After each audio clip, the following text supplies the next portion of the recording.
Now what that gives us automatically is a new tab up here, the effect controls, again much like Premiere. So if we want to go back and get more clips, we need to click on project, and then to go back in to modify our effect, we go in here. Now this will only be visible when we've selected down here the layer that contains the effect that we've just dropped on it. So the first thing we do is we get the screen color that we want to make transparent, get the eyedropper tool and find some sort of a mid-green value in here. So you'll see that that does a really excellent job straight away of just knocking out the screen. Now from here we need to make sure that everything that we want to be gone is gone and everything that we want to remain remains.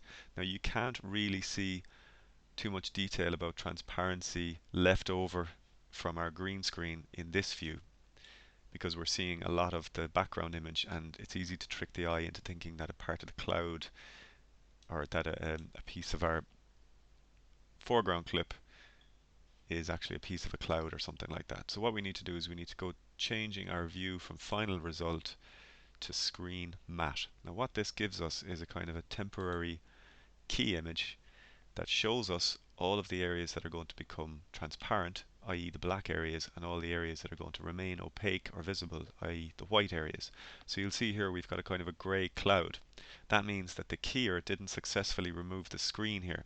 Now the reason for that is that it's much brighter up here. So it's showing us a different color green and the keyer just didn't get it right. So I'm going to switch back on my effect.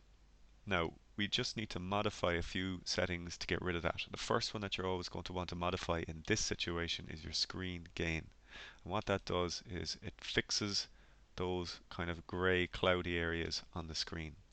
Now with all of these settings, when you change something it's going to have a knock-on effect elsewhere. So what we probably got there when we changed the screen gain was that some of the areas in here got affected. Now they're showing up as slightly grey. So they'll be partly transparent when we go to the final result. Okay, and again it's hard to see here, so you need to stay in screen matte. So what we're looking for is we're looking for a dense white inside the foreground figure. We're looking for a reasonably detailed and natural looking outline, and we're looking for a completely dense black transparent area around the edges. So we go down to our screen matte settings, and if we had some more black that we needed to fix, we could use the clip black and click and drag that to the right, but that seems to be fine. So we just need to go to clip white and drag that in until we see those little cloudy areas disappear. Now we're getting a good dense white matte. So when I change that back to final result, everything looks pretty much okay. Okay, so that's pretty effective for such few changes to settings. Um, Now what we can do is we can, because we have a foreground figure with transparency now, we could technically just click and drag her off holding down shift if we wanted to put in some graphics over here, and it wouldn't matter.